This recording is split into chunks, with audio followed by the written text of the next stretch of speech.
I look like I have an egghead today, but we're just gonna go with it. Hey friends, what is up and welcome back. It is time to do my weekly wrap up. I've got a lot of positive feedback on these kinds of videos as opposed to doing a monthly wrap up. So today I thought I'd once again sit down and talk to you guys about the books that I read over the last week.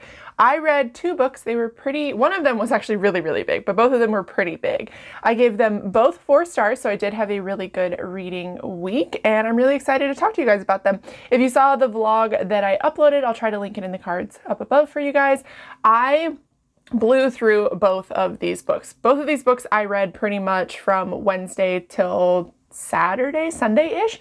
I just really was loving both of them, and that is why I wanted to sit down and talk to you guys about them, because I think that both of these books are pretty, at least one of them is really, I would say, lesser known. One of them is more well known, but I don't see a lot of people really talking about it, and that is why I wanted to sit down and tell you guys why you need to read both of these books. Now, the first book that I want to talk about is Empire of Sand by Tasha Suri. This was sent to me from Orbit Books. They sent me the first one and the second one. Second one I think is still to be released, but you will see me talking about that in November. That is when I plan on actually reading that.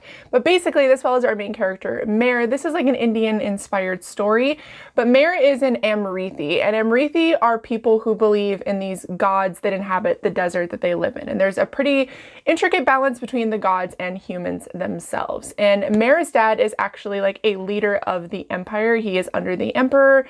He kind of controls their giant city that they live in. And because of that, she is protected, because the emperor is actually hunting Amrithi people, because he believes that instead of believing in the gods, they should actually believe in him. And there are a group of people that kind of oversee a lot of his decisions. Those are called the mystics, and they get a lot of their own power from the gods themselves, but they shape history and outcomes of things to benefit the emperor, to give him more power. So the Amrithi people are being hunted, and Mare, because she is basically the princess of her father in this nation that she lives in, she is protected. And her sister, her younger sister, are both technically considered bastards, because the Amrithi people don't believe in marriage. They don't believe in settling down. They do fall in love, but they are oftentimes drawn to the desert and drawn to the magic of the desert. So they are technically considered bastards because their mother never married their father. So their father actually does get remarried to a woman, and in this society they believe that women are, their one power is to be able to choose who they marry. That is very important. But when they do marry, they take on the burdens of their significant other, of their husband. So her stepmom is actually very powerful in the story, and she absolutely hates Mare. She loves her little sister, but she hates her.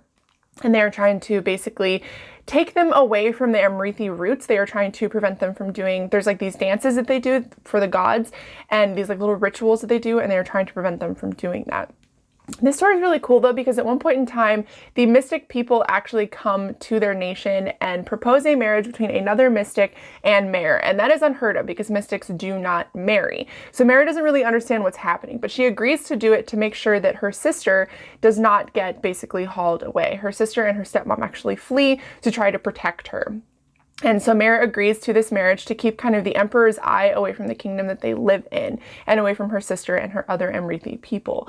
Because like I said, they are being hunted, they are dwindling in number, they're not able to really do the rituals they are supposed to be doing to kind of keep the balance. And a lot of people in their nation believe that it's just like hearsay and, you know, it doesn't really exist, because outside of their nation that they live in, the further you go into the desert, the more prone you are to seeing the gods, and they basically present themselves as shadow demons. And then a little bit in the beginning of the story, you do see a few of them. Mare does actually like interact with a few of them. They're very terrifying, but also like really revered in the story. This book, like I said, I ended up giving it 4 stars. It was a bit of a slower read. That's kind of a reoccurring theme with both of the books that I read this week, but I really enjoyed it. I think that the one thing that I didn't like about the story is that I didn't get a good grasp on the world. I felt like the world building kind of lacked in the story, but I kind of am confused because it's mostly desert where a lot of these things happen. So a lot of the places that they camp throughout the story, a lot of where like the buildings are that they are in for most of the story is just in the middle of the desert. So really the only kind of world building you can really get is based on like the buildings that they are in, because you can't really world build on the desert, or at least I've not seen it done very well. I definitely struggled with that in An Ember in the Ashes as well. That is like a more desert themed story, and I didn't really get a good sense of the world there either. So I'm waiting for a good book that does have good world building in that kind of setting. But overall, I really like the characters. I really like the magic in this, and it was nice to read because Mare's character, like I said, her one powerful trait is to be able to marry whoever she chooses, and she does decide to kind of take the L and marry another mystic. And I don't really want to spoil the story and kind of how that turns out, but a lot of the story, Mare realizes her own power. Like, she is technically a bastard, and she doesn't really have any kind of like claim to the throne or anything like that, but throughout the story, she realizes that that doesn't limit her, who she is as a person and what she's able to accomplish and what she's able to do. And I really enjoyed it. I can't wait to read the second one. Like I said, I'm going to be reading it in November. But if you're looking for, I would say, a more grown-up version of An Ember in the Ashes, I think that you'd really like this one. Like I said, I gave it 4 stars, and I can't wait to read the second one. Now, the next book I read that sufficiently fucked me up is The Shadow of What Was Lost. This is by James Islington. This is the first one in the Lycanius trilogy. I really love that name. I have been, if you've been around for a while, wanting to read this for a very long time, but I have been intimidated because this book is ginormous. It is almost 700 pages. And when I set out to read it I started reading it on Thursday night. I read like 30 some pages, and then I read like 300 pages on Friday, and then I finished the book on Saturday. Sorry, backwards.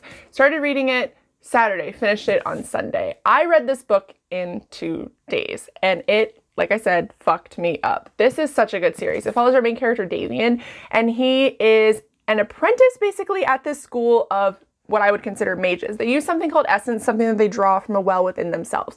But the reason why they go to this school essentially is because there was actually a war between what is called the gifted, people like him, and the augurs, and then people who just like normal people like you and me.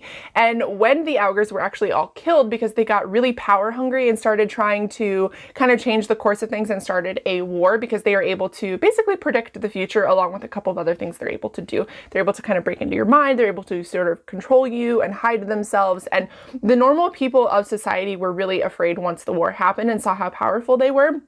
So they set up something called the tenets, which basically there are 4 rules that the gifted are supposed to live under. So they're not able to defend themselves, they're not able to harm the non-gifted, as they are called, and a couple of other things. This book, right from the beginning, 40 pages into it, I was like, all right, I'm hooked. Because Davian one night is visited by a gentleman who says, you need to leave, I know who you are. Because Davian, in this school, they take a test at the end of basically their term. And if they are able to use essence, they are able to continue on with the tenets. And then they go to work in cities and or stay in schools, whatever it may be. But Davian isn't actually able to draw on that well. And when that happens with gifted, there's something placed against their skin, and basically the ability to use their ability to be able to use essence is drawn from them, and they are called shadows, which is shadow of what was lost. So Davian's really afraid because the test that was supposed to be 2 weeks away is actually moved to the next day, and he doesn't know how he's able to use things. And a man comes to him and says, I know that you're an augur, because Davian, like I said, isn't able to use his powers, but there are little hints here and there that that might actually be an augur ability. And they are worried about going and telling the senior gifted that that's what he has, because augur are actually killed pretty much on sight in this book, because like I said, they're the beginning of the end of the war. And so Davian is approached by this man in the middle of the night, and he says, you need to run. And he gives him what is called an artifact, and it's a little box. And he says, take this box and go north. And when you get to where you're supposed to be, the box will start to glow and heat, and you'll know that you are where you're supposed to be. And Davian's like, I have no idea what the fuck is going on, but I'm going to listen to this guy, because if not, I'm going to get turned into a shadow, and I need to know what's happening. And Davian has this ability to tell whether or not people are lying when they speak to him. So he asks the guy a couple of questions. The guy doesn't lie, and Davian's like, okay, I believe you, I'm leaving. And his best friend, Wur, actually ends up following him, because Wur had a sense that something was going on, and Wur is very, very gifted. So he shows up with Davian and is like, I'm leaving with you. You can't do this on your own. So they set out on this grand adventure. Davian's whole journey is to basically find this other boy. And that boy is supposed to teach him about, where he's from, what he's supposed to do with his power, how he can connect and find more information. But the boy doesn't know who he is. He actually wakes up in a field and has no memory of what has happened, other than he apparently killed a bunch of people in the process, and he has no recollection or memory of it. So a lot of the story is him trying to basically figure out and put together his past. That is the basis of the story. This is a story that if you saw my vlog, like I said, you cannot get attached to anyone in any kind of way. So if you like a character, they're probably going to die. If you think a character is really great, they're probably a piece of shit and will basically throw anyone they can under the bus. They're going to betray everybody. This is a story that as I was reading it, it filled me with so much rage at the plot twist that I wanted to rip it in half and throw it away in a good way. I know that sounds weird. I really, really enjoyed it. I actually already had the second one and I'm sitting down to read it today. If I can stop playing Outer Worlds. I've been playing Outer Worlds pretty much constantly. I played it for like 6 hours yesterday, but this book was so well written. In the vlog, I did also mention there's no romance and love in this. There are people who have attraction to each other, but it's never really acted on. So that's really nice as well. The only couple of things that I didn't really like about it, because I was so drawn to the characters and was so drawn to the story and the magic and the plot twists and everything, and the writing style is really easy to digest. So I think that's why if you are afraid to read this because it is so large, it is really easy to read. But once again, as with Empire of Sand, I don't really get a sense of the world, and I don't think that I don't know, like the map didn't really help me either. I feel like sometimes when people put maps in books, especially in fantasy books, it's because they're like, there's so much in this that I can't really build upon the world and I need you to kind of visualize it for yourself. And I didn't appreciate that. That definitely lacked for me in this story. But like I said, the characters and everything else really made up for it. The only other thing I didn't really like about it is my biggest pet peeve, and I feel like a lot of people either really share this and agree with me or think that it's stupid that people don't like it. They let go of a lot of breaths they didn't know they were holding. And I think that spoke a little bit to the writing of the author. This book was originally self-published, and then it was picked up in ebook, and then Orbit picked it up and then printed it in paperback. So you can kind of tell that this was a self-published book. I don't know how much revision was done. I don't know how many beta readers there were for this book, but overall, I really enjoyed it. If you're a fan of Brandon Sanderson, if you're a fan of the Wheel of Time series, I think that you'd really, really like this. The friend that I borrowed it from is a huge Brandon Sanderson fan, and they absolutely agree that that's kind of like the whole vibe of the book. Perfect. Chef's kiss. I'm hoping for both of these books in the second volumes, because I have both of them, that the world building will be a little bit more complete for me. If not, they're still solid 4-star reads. Definitely a book that I would recommend. A 4-star read for me is a book that I really enjoyed, that if people ask me, I would recommend it to them. A 5-star read is basically like me sending you the book telling you need to read it kind of thing.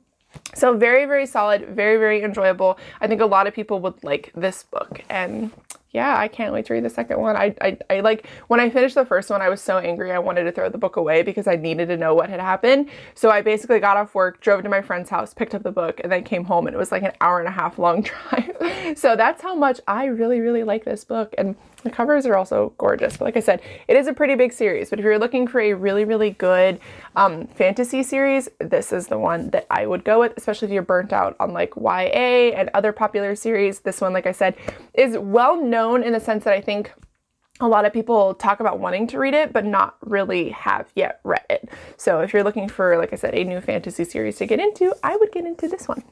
All right, guys, so that is everything that I have read over basically the weekend. Really, that's when I read these books. I'm really excited to read the second one of both of these. I've already started a few other reads, so you'll see that in the vlog next week or in my weekly wrap up of what I read. But thank you so much for watching. Let me know down below your favorite read of, you could say the month, the last week, if you're a fast reader, whatever it'll be, and your least favorite read of that time. But thank you guys so much for watching. I love you so, so much, and I will see you in my next video.